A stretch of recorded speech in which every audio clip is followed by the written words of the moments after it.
Welcome back to Chow Time Pod. It's your host, Red. We got videos today from Destro Reborn. Please like, comment, subscribe down below. I really appreciate that. Let's get that chow. Chow time. I asked men for money real quick after meeting them. One Broke, dusty, musty, crusty. thing about it, you not finna play in my face. I got too much stuff to do to let a man play in my face. I don't need no man. I don't need no man. One winner later. Welcome back to a day in the life of a DoorDash driver. So I'm just waking up from sleeping in my car. So these homeless people that have pets, especially dogs that are not like small dogs. Wow. We slept okay. It was a little cramped. The seats are very hard. But we made it through the night, so there's that. I know what you're thinking. Relax. This isn't the infamous Dyla DiPolito, the escort who tried to hire a hitman in that unforgettable episode of Cops. No. Meet a retired exotic dancer, a breed all her own. Ever wonder what becomes of these exotic dancers? The ones who say they rake in thousands each night doing pole acrobatics under neon lights. Do they fade into obscurity? No, we did that other video that these women don't make that kind of money. They make good money here and there, but the economy's bad. When the economy's bad, what's the first thing men cut off? These things, strip clubs and all these extra things. Why? Because food is more important. Yacht or start their own yoga studio. Well, today we're cracking open the tale of one such legend, the one and the only Miami Bad Barbie. This is how the story ends when the income from selling your body can no longer sustain your lifestyle. I used to sleep in my car years ago when I would drive from Florida to Wisconsin for work. So, I'm not new to this, but it's been a while. For breakfast, I'm having this leftover pasta that my friend got me a couple nights ago. And we're going to feed Tokyo as well.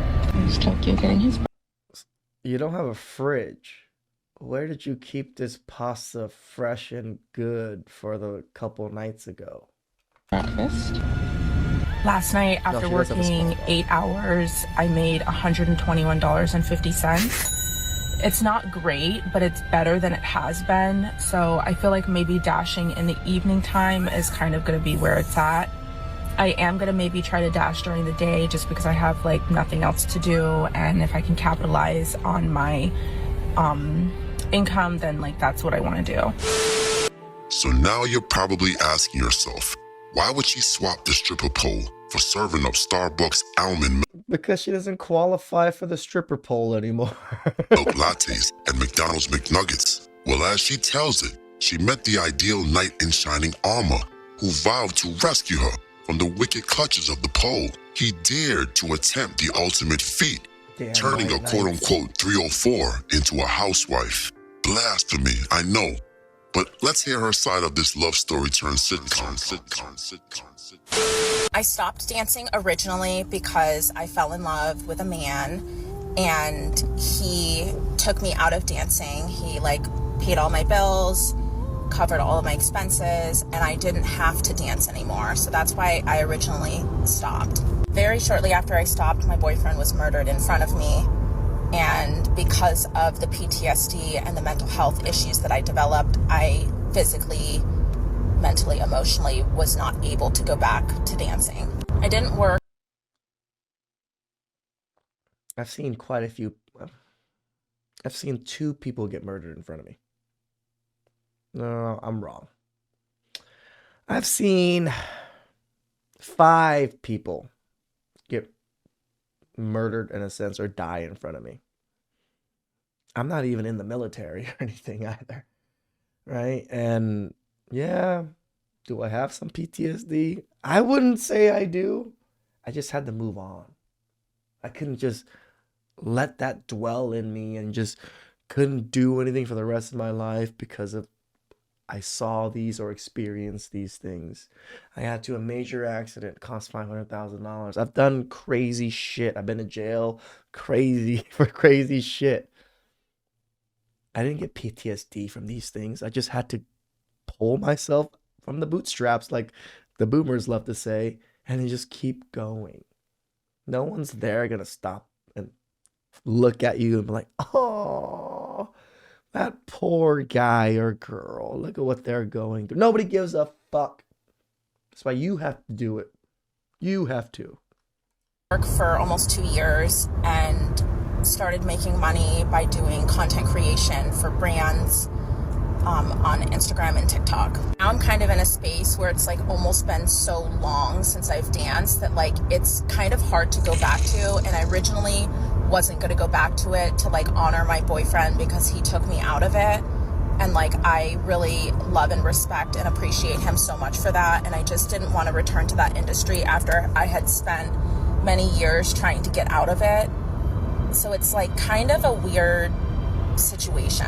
I have definitely toyed with the idea of going back, but I feel almost like I'm in like this weird limbo state of like, is it me or what's wrong with her face? Is it like acne scars, or is like, was she like really scratching at her face, or what? I've never seen scars like this on someone's face. kind of not really knowing how to It's like this from like surgery from her lip filler and stuff. Like, this girl got tore up. return to that industry. And I don't know, I just don't think that I can do it. I don't really know. On second thought, this does sound suspiciously like Yeah. the Dyla DiPolito saga. Allegedly, of course. I mean, this is just speculation here. But come on, the similarities are uncanny. Both stories take place in Florida. Check. Both men attempting to rescue a lady of the night, a so-called 304, and transform her into a housewife. Double check. Now, Dahlia's story ended with an arrest for trying to hire a hitman, while Barbie's boyfriend, well, let's just say the Cops TV show didn't make it there in time. Now, fellas, I'm not pointing any fingers. I'm just connecting some dots here. According to Barbie, her boyfriend's family forcibly dragged her out of their house and even assaulted her. And what, you might wonder, made the family so furious with her. Have you subscribed to the message of Lord Destro? Cobra! Let's talk about my journey back to myself, my self-rediscovery journey. See, like this filter. Holy shit, did that filter save her face? Right? Because earlier when we were like, I was like, damn, okay, there's some wrong with her face. Now it's perfectly smooth, perfectly well. Idiots like me that can't tell filters sometimes are gonna fall for this. After witnessing my boyfriend's murder. So as you guys know, my boyfriend was murdered in front of me October 9th, 2021, and then after that, 15 members of his family kicked down the doors to our new home, drug me out of bed by my hair, and physically assaulted me. Wait, what did he just say? Right? 15 members of his family kicked down the doors to our new home, drug me out of bed by my hair, and physically assaulted me. Even though the facts are ever present, we all know that we are always to #BelieveWomen, because women never lie. Not even Casey Anthony or Amber Heard. It's been 2 years and 2 months, and I'm just trying to find my way back into working as a dancer, because that's what I used to do before Eric was murdered. And so I went to the club that I used to work at here in town last Thursday to talk to the owner to see about working again. It took a lot of courage and a lot of strength to just even walk into the club, because it's not a place that I have been to since before my boyfriend was murdered. I did go in and talk to him, and he knew my situation and what had happened to me and doesn't think it's a good idea. Damn. But here's the real conundrum. How does a former independent woman navigate life when there's no longer a parade of admirers tossing bills for her beauty? Or when the well of wealthy benefactors run dry? It's survival of the fittest in a world where charm once paid the bills and the stakes are higher than ever. Brothers, brace yourself, for the day is coming when you'll be approached at your local Planet Fitness, the hunting ground where they lurk like trolls beneath a bridge. They come seeking to share our sponge loofah and Dove soap. A few moments later. So I got a couple of things to help out Hell no, my Dove soap is made for my beautiful skin, not some random 304. with my no shower situation. I am going to probably like join a gym or something so I can use the showers, but I have to find one that's month to month, and I feel like a lot of the ones that I'm looking at are like $30, $40.